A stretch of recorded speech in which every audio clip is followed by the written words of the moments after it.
राधे राधे दोस्तों, जय माता दी।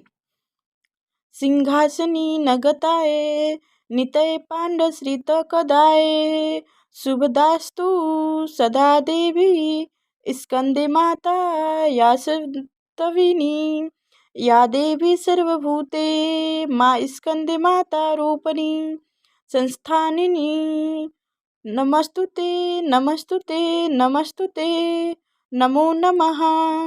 नवरात्रि के 5वें दिन स्कंद माता की पूजा की जाती है। स्कंद कुमार कार्तिकेय की माता के कारण इन्हें स्कंद माता कहा जाता है। भगवान स्कंद बाल रूप में इनकी गोद में विराजमान हैं। इन माता की 4 भुजाएं हैं। माता ने अपने 2 हाथ में कमल का फूल पकड़ी हुई हैं। इनकी एक भुजा ऊपर की तरफ उठी हुई है। एक हाथ से अपने पुत्र स्कंद को पकड़ी हुई हैं। सिंह इनका वाहन है। जानिए माँ अम्बे की इस स्वरूप की कैसे करें पूजा। यह मंत्र, आरती और कथा। स्कंद माता की कथा। पहाड़ों पर रहकर संसारिक जीवों में नव चेतना का निर्माण करने वाली स्कंद माता नवरात्रि में 5वें दिन इस देवी की पूजा अर्चना की जाती है। कहते हैं कि इनकी कृपा से मुंड भी ज्ञानी हो जाता है। स्कंद कुमार कार्तिकेय की माता के कारण इन्हें स्कंद माता नाम से अभिहित किया गया है। इनके विग्रह में भगवान स्कंद बाल रूप में इनकी गोद में विराजित हैं। इस देवी की 4 भुजाएं हैं।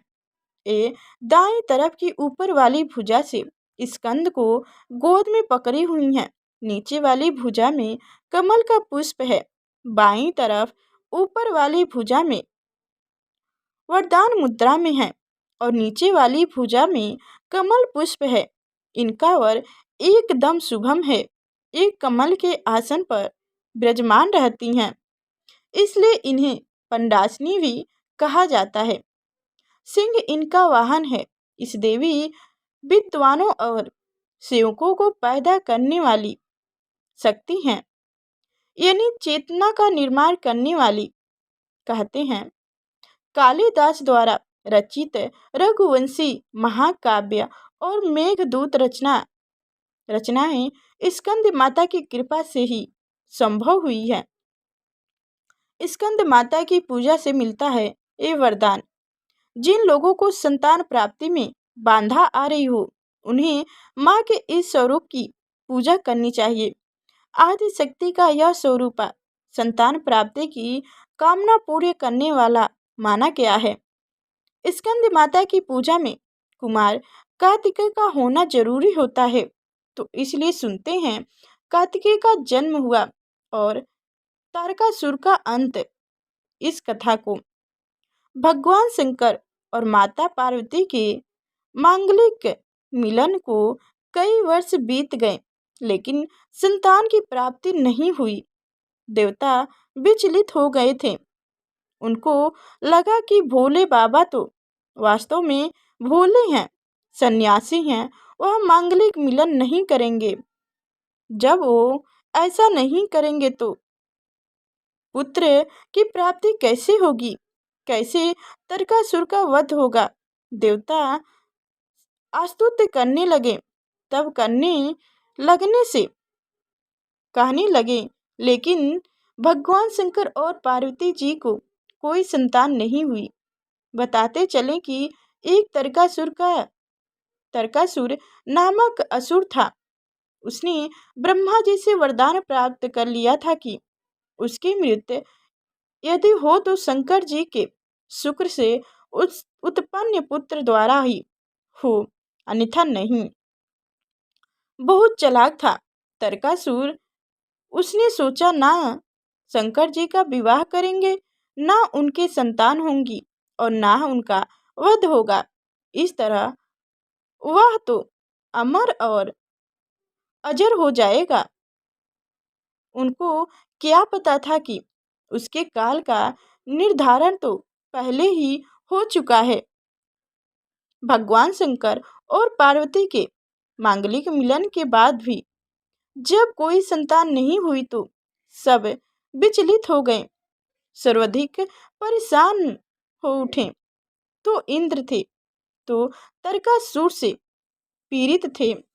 कथा आती है कि शंकर जी के शुक्र से कार्तिकेय का जन्म हुआ, लेकिन पार्वती जी उनकी धर्म पत्नी थी, धर्म माता थी। सबने मिलकर बालक का नाम कार्तिकेय रखा। कार्तिकेय अतुलित बलशाली थे। उन्होंने 6 मुख से सतपान किया।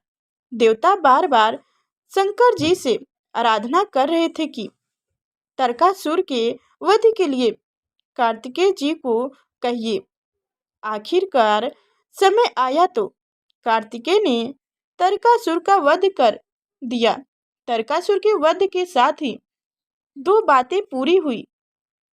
यह सही है कि कार्तिकेय भगवान शंकर जी के शुक्र से उत्पन्न हुए, लेकिन शंकर जी ने अपना तपस्या रूप नहीं त्यागे। वह निर्भीक कार्य लिपिट और काम से दूर रहे। दूसरे, तारकासुर के वध से यह बात सिद्ध हुई कि कोई कितना भी प्रयास क्यों ना करे, मौत आती ही आती है, चाहे वो कुछ भी कर ले। तारकासुर को क्या पता था कि शंकर जी के पुत्र होगा, यह पुत्र ही उनका वध करेगा। उनको तो बहुत सोच विचार कर ब्रह्मा जी से वरदान मांगा था। चतुर था, संतान शैतान था। शैतान का दिमाग ज्यादा तेज चलता है। अंत्य तो गत्व भगवान शंकर ने पुत्र हुआ। कार्तिकेय जी ने तारकासुर का वध करके देवताओं को भय मुक्त कर दिया। मृत्यु निर्मित है, चाहे कोई कितना भी प्रयास क्यों ना कर ले। काल में कभी बांधने का प्रयास नहीं करना चाहिए। यह परियोजना के पीछे एक स्वार्थ होता है। जैसे शंकर जी के विवाह से देवताओं का स्वार्थ था कि तारकासुर का अंत होगा। अपना मूल्य आचार्य नहीं छोड़ना चाहिए। शंकर जी ने अपना तप और व्रत भंग नहीं किए।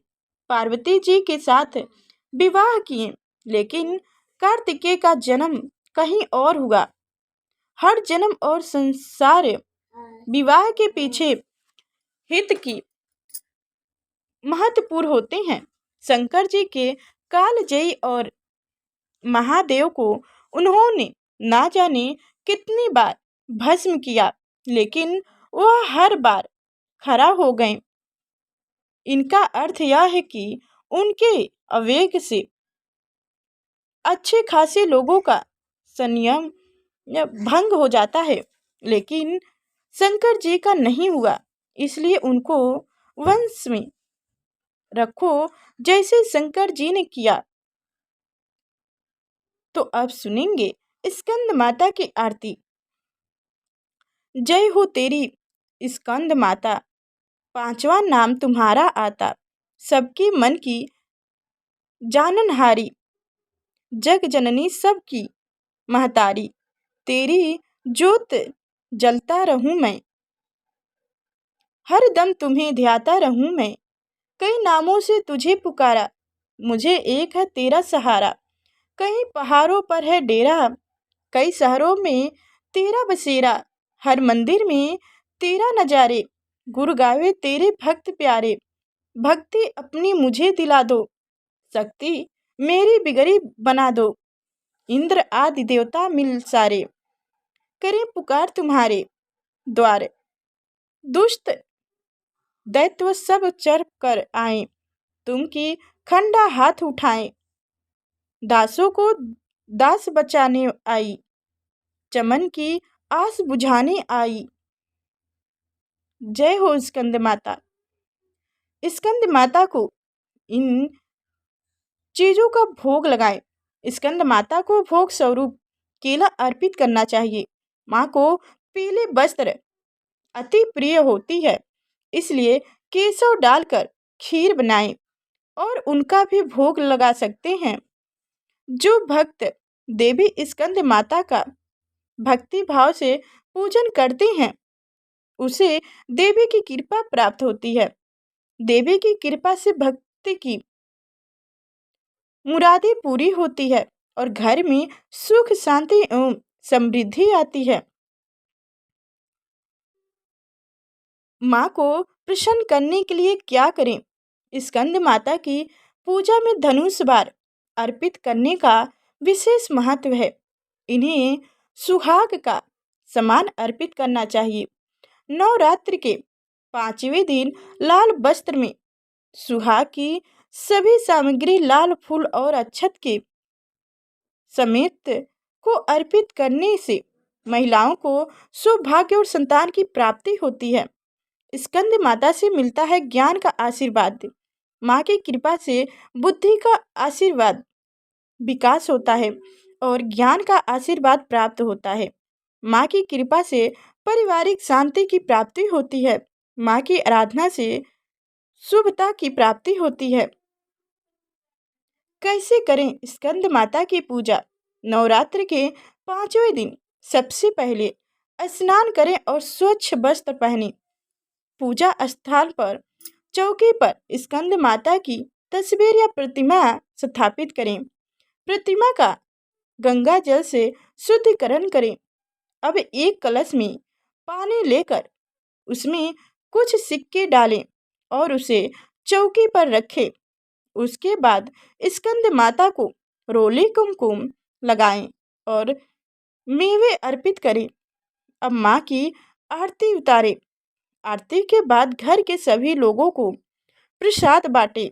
इस दिन माँ श्वेत कपड़े पहनकर माँ को केले का भोग लगाएं। मान्यता है कि ऐसा करने से माँ निरोगी रहने का आशीर्वाद देती हैं।